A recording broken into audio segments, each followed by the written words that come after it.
everybody, this is Rose of Sharon, and I just recently read Jackie Chan's biography. It's called Never Grow Up. This is actually a really tremendous book, and I didn't know this, but Jackie Chan, when he was growing up, he was actually forced to go to school, and he absolutely hated it. He wanted nothing to do with it. He just was absolutely miserable. And then he joined a theater troupe, and everything changed from there. But it talks about how when he started out with martial arts and kung fu, etc., he just wasn't in the right studio at the time. They only made all these flops that over in the US did horribly. And then things changed. He joined Golden Flower, and the rest is history. But I found it really intriguing, all the different stories that he told, because you never really know a person and what they go through. And he had a lot of similarities to a lot of us when we go through our trials and tribulations, especially in relationships. And he had a girl that he was interested in when he was really young. He talks about that, and it's very enlightening, actually. And he talks about his wife and his child and how it had to be kept under lock and key because it would have really hurt his reputation. Well, actually would have hurt her reputation. But I never would have known that had I not read the biography, and it's absolutely fascinating. I like the photos in the book, too, because it documents all the different injuries he sustained. Plus, he also talks about that. I thought, good Lord, better you than me, Jackie, better you than me. But he's one of my heroes. He studied underneath one of my idols, which would be Bruce Lee. And it's interesting. He talks about how Bruce actually died. It was an overdose of pain medication. I think he said pain medication. But I thought, it broke my heart, because when I knew when he died, it literally hurt me. I cried because I really looked up to him. And you know how you feel, even though you might not have met someone in real life, and they become part of your family, and you really adulate them, even though you shouldn't be adulating other people. But nevertheless, I think that Bruce was a very humble man, and for Jackie to have studied underneath the master, I think would have been unbelievable. I can't imagine. Plus, he was very kind. He was very caring, and he felt bad whenever Jackie got hurt, especially with many of his stunts, and he told a story, and I thought, oh, I remember this story, because when they had the documentary for Bruce on television, he talks about that in great detail, and it's kind of funny, but you feel bad for Jackie.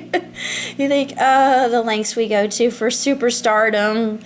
But he finally made it, and then he talks about a lot of the fans that he's had, and many of them are Japanese, which I thought was very intriguing, but the Chinese and the Japanese really haven't seen eye to eye.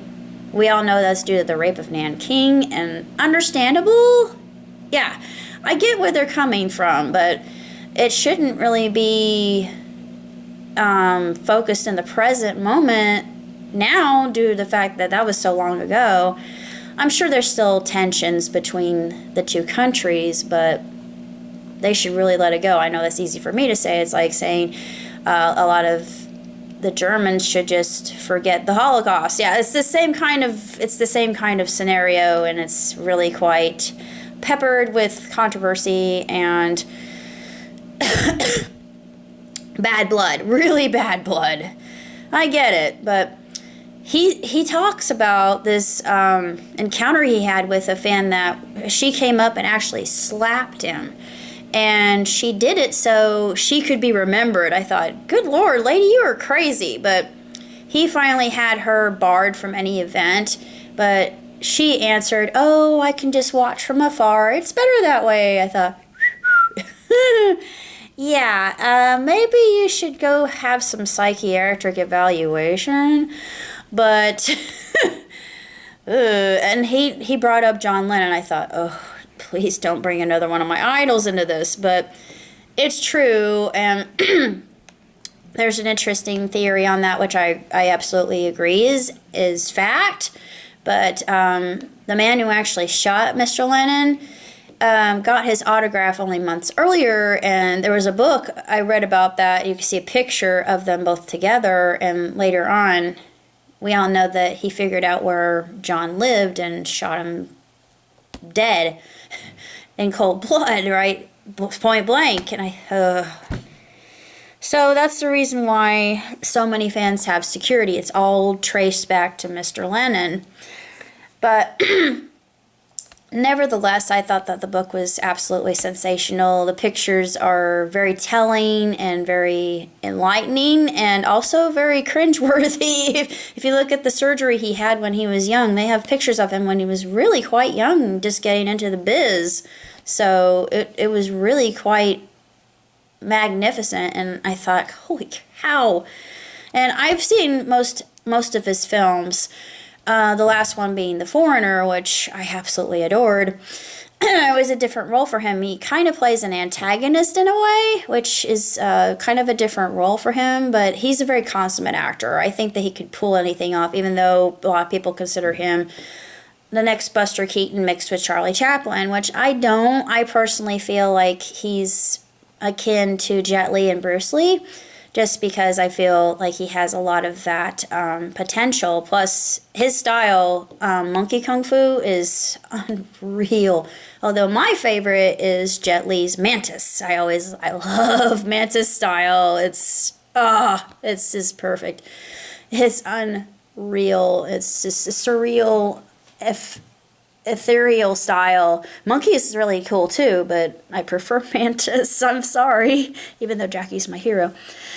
But anyways, I really thought that the book was just absolutely grand, and if you're a fan of Mr. Chan and his work, then pick it up, because you'll learn something. You'll learn quite a few things, actually, about how humble he really is, how human, how relatable. And we often put our idols on a pedestal, not knowing what lengths that they actually had to go to obtain their fame. And, I thought about this with a lot of other people that I've grown to admire over time. But that's all I got to say, and I hope all of you have a Merry Christmas. I'm going to be seeing my dad's side of the family, so it'll be good to see them again. I'm excited. This is a good year. This is the best year I've had in a long, long time. But I hope all of you do as well, and I pray that you have a very prosperous new year. I think 2019 is going to be even better. Till next time, live long and prosper. Ciao, Tutti.